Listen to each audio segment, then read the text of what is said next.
अगर आप अनमैरिड हो तो ये वीडियो आपके लिए एंड तक जरूर देखना, क्योंकि ओयो ने रिसेंटली अपनी पॉलिसी में चेंज किया है। पॉलिसी में चेंज जो है वो ये कहता है कि अगर आप अनमैरिड हो, कपल हो और होटल में जा रहे हो स्टे करने के लिए, तो आपको रूम नहीं देंगे। हालांकि ये डिस्क्रिशनरी है, कंपनी ने कहा है कि होटल ओनर्स के ऊपर है, ये उनकी मर्जी है कि वो देना चाहते हैं या नहीं देना चाहते, बट आपको प्रूफ देना पड़ेगा, यानी आपके रिलेशनशिप का प्रूफ देना पड़ेगा। भाई अगर आप लिव इन में हो, अनमैरिड हो, तो क्या प्रूफ होगा? अगर आप शादीशुदा हो तो ही तो प्रूफ होगा। देखो, ओयो के बारे में हम सभी जानते हैं, 2012 में ऐसा स्टार्टअप स्टार्ट हुआ था और अब इसके ओनर यानी रितेश अग्रवाल जो है वो शार्क टैंक इंडिया में आते हैं, यानी एक भरोसा बन चुका है। हम सभी को पता है कि ओयो किस लिए जाना चाहता है, एक अपनी प्राइवेसी के लिए। अब वही प्राइवेसी यहाँ पे छीनने की कोशिश की गई है। जब पूछा गया कि आप ऐसा कर क्यों रहे हो, ये पॉलिसी में चेंज क्यों लेकर के आ रहे हो, तो बोलते हैं कि बहुत सिविल सोसाइटी है, उन्होंने कहा है कि हमें जो अनमैरिड कपल्स हैं उन्हें होटल नहीं देना चाहिए, मतलब उन्हें स्टे करने की परमिशन नहीं देनी चाहिए। वो ये कह रहे हैं कि हमारी रिस्पॉन्सिबिलिटी बनती है। भाई जो सिविल सोसाइटी हैं, जो ऑर्गेनाइजेशंस हैं, वो अगर ये कह रही हैं कि भाई अनमैरिड कपल्स को होटल में रूम नहीं देना चाहिए, तो हमारी रिस्पॉन्सिबिलिटी बनती है कि हम इसे चेक करें। तो उन्होंने as a pilot project start किया। जितने भी फैमिली, फ्रेंड्स, रिलेटिव्स या कलीग्स कहीं ना कहीं घूमने का प्लान बनाते रहते हैं, ट्रिप पे जाते हैं, और जाते हो तो कहीं ना कहीं स्टे भी करना पड़ेगा होटल के अंदर। बहुत सारे होटल ने ओयो से टाई अप कर रखा है और उसकी गाइडलाइन के हिसाब से तो आप फिर अगर मान लो 5 फ्रेंड हो जिसमें मेल भी है फीमेल भी है, तो आप कैसे लोगे? अगर आपका बजट है, आप एक रूम लेने की सोच रहे थे, तो आपको 2-3 अब मिलेंगे ही नहीं। पहली बात तो ये। अब आप बोलोगे कि हम मेरठ में ट्रिप मनाने थोड़ी ना जा रहे हैं, माना, बट इसका इस जो पायलट प्रोजेक्ट पे स्टार्ट किया इन्होंने, इसका एक डोमिनो इफेक्ट होता है। सीएनएन वालों ने बहुत सारे होटल ओनर्स से इंटरव्यू किया।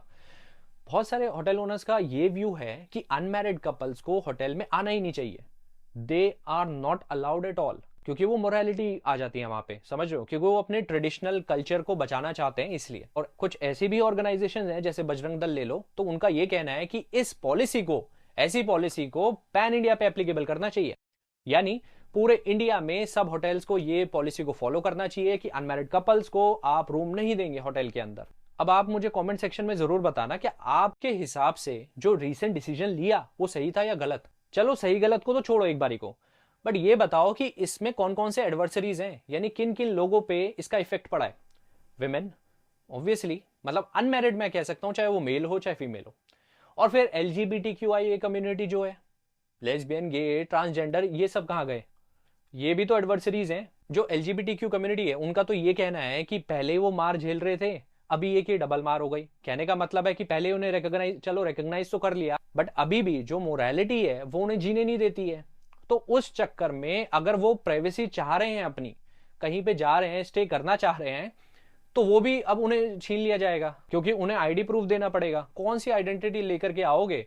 दो, अगर कोई गे है या फिर लेस्बियन है, वो कौन सी आइडेंटिटी लेकर के आएंगे? कौन सा रिलेशनशिप का सर्टिफिकेट निकाल के लाएंगे? इसके बहुत मेजर रेमिफिकेशंस हो सकते हैं। एडवर्सरीज कौन कौन हो गए? जैसे मैंने कहा, LGBTQ कम्युनिटी हो गई, और साथ ही साथ हमारे यूथ या फिर अनमैरिड जो भी हो, सिर्फ यूथ की बात नहीं है, 50 साल 40 साल के भी लोग होते हैं जो अनमैरिड हैं, अगर वो भी कहीं स्टे करने जा रहे हैं, या फिर मान लो कपल ही नहीं है, कोई फ्रेंड्स भी हो सकते हैं ना। अगर मान लो 2 फ्रेंड है, मजबूरी में उन्हें कहीं स्टे करना पड़ रहा है, तो क्या उन्हें सर्टिफिकेट दिखाना पड़ेगा इस चीज का? और फिर सिर्फ ये बात नहीं है, आप बोलोगे अभी तो मेरठ में एप्लीकेबल है। मैंने कहा ना, इसका डोमिनो इफेक्ट होता है, यानी सब लोग अब ये सोचने लग जाएंगे, जो मोरालिटी, जिस प्रेशर में कि चलो अभी पैसे का सवाल है, रेवेन्यू का सवाल है, तो हम दे देते हैं रूम, बट अब जब गाइडलाइन भी आ गई है, तो अब वो सोचेंगे कि ठीक है, हम क्यों दें। क्योंकि CNN वालों ने, मैंने बताया कि बहुत सारे होटल ओनर से इंटरव्यू किया, तो वो कहते हैं कि बिल्कुल नहीं देना चाहिए, क्योंकि it is against our morality और ट्रेडिशनल वैल्यू। अब जरा इसका एक लीगल एंगल सुनो।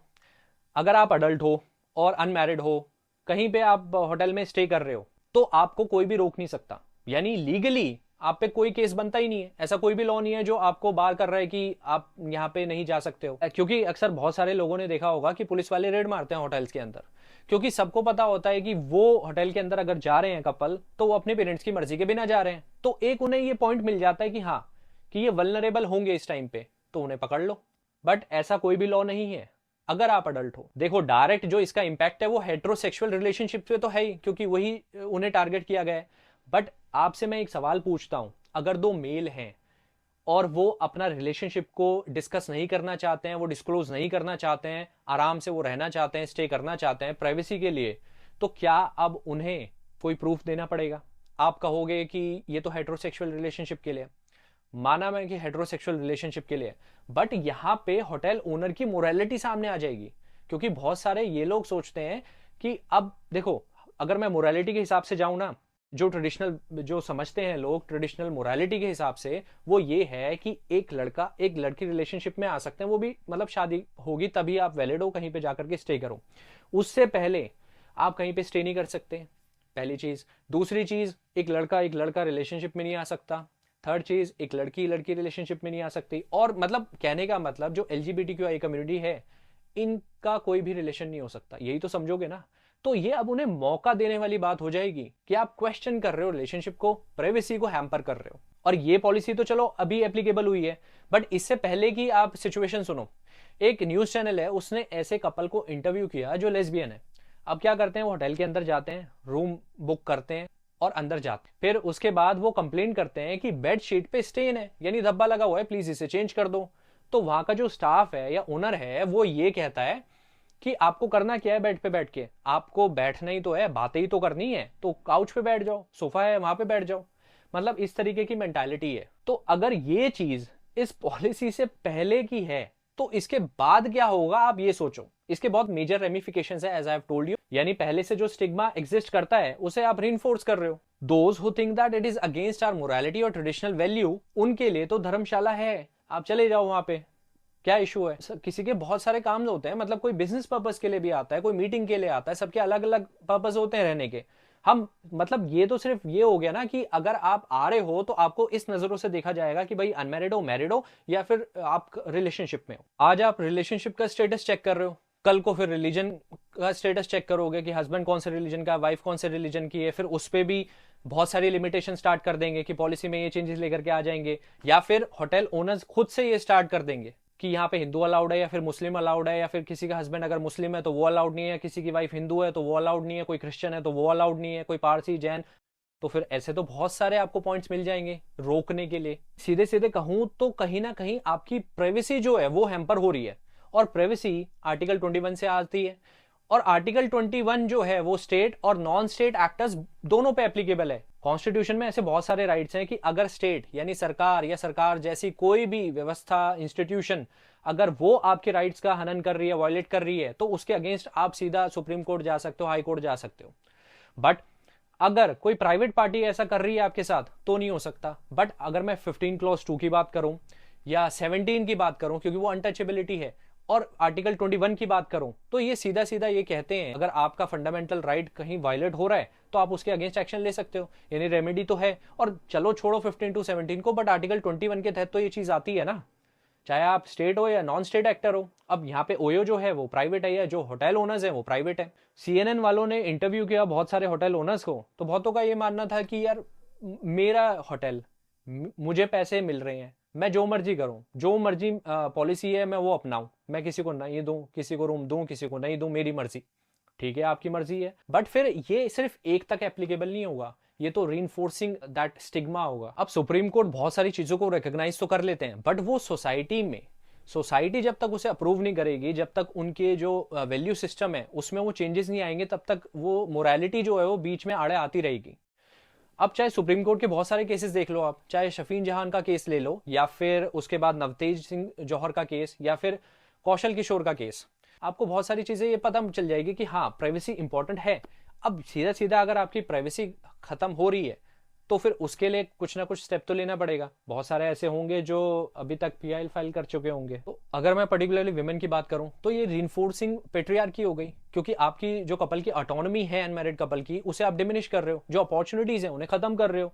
और अगर मैं बात करूं वुमेन की या फिर कोई भी इंसान की, अगर वो जाते हैं उनसे पहले ही अगर अनमैरिड हो तो निगाहों से, इतने गंदी बुरी निगाहों से देखते हैं कि आपने पता नहीं क्या काम कर दिया हो, ऊपर से ये चीज, तो वो स्टिग्मा अटैच हो जाएगा। अब यूथ कहेंगे कि ये तो फ्रीडम ऑफ एक्सप्रेशन जो है आप उसे लिमिट कर रहे हो, और कहीं ना कहीं ये बात ठीक भी है। और फिर मॉडर्न वर्सेस ट्रेडिशनल के बीच में जो क्लैश है वो बढ़ेगा, और क्योंकि आप दोबारा से उसे इन्फोर्स कर रहे हो। तो जो चीज दरार खत्म होनी चाहिए, एक फ्लूइडिटी मेंटेन होनी चाहिए, वो नहीं है, आप उसे इन्फोर्स कर रहे हो। अगर कंजर्वेटिव जो हैं वो हिंदू हो गए चाहे मुस्लिम हो गए, वो तो कहेंगे कि भाई ठीक है, ये हमारे सनातन धर्म के खिलाफ है, ये हमारे इस्लामिक प्रिंसिपल्स के खिलाफ है, ये हमारे फैमिली वैल्यू, सोशल ऑर्डर सबके खिलाफ है।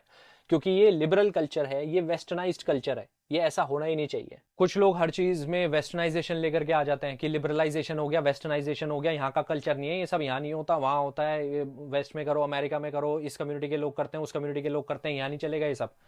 बट चलेगा क्या भाई? अगर कोई भी इंसान जाकर के रह रहा है, आपको क्या पता कि क्या पर्पस है, और है भी कुछ भी पर्पस, तो what do you have to do with that? कौन सा आपका सोशल ऑर्डर इससे खराब हो रहा है?